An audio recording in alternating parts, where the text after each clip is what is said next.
ಬಾರಂಭಾವಿಯಲ್ಲಿ ನಾವು ಮಿಂದರೆ 100 ಪಾಪ ಕಳೆದುಕೊಳ್ಳುವೆವಾಗಲೇ.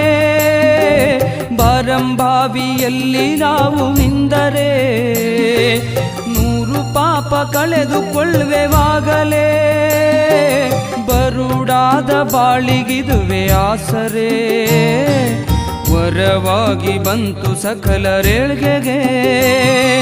ವರವಾಗಿ ಬಂತು ಸಕಲರೇಳ್ಗೆಗೆ. ರೇವಗ್ಗಿಪುರವು ಧರೆಯ ಪುಣ್ಯ ತಾಣವು, ರೇವಣ ಸಿದ್ಧ ನೆಲೆಸಿ ನಿಂತ ಕೈಲಾಸವು. ಭವ್ಯ ಮೂರ್ತಿಯಾಗಿ ದಿವ್ಯ ಜ್ಯೋತಿಯಾಗಿ ಜೀವಿಗೆ ಸಂದವರವಿದು. ಭವ ಜೀವಿಗೆ ಸಂದವರವಿದು. ರೇವಗ್ಗಿಪುರವು ಧರೆಯ ಪುಣ್ಯ ತಾಣವು.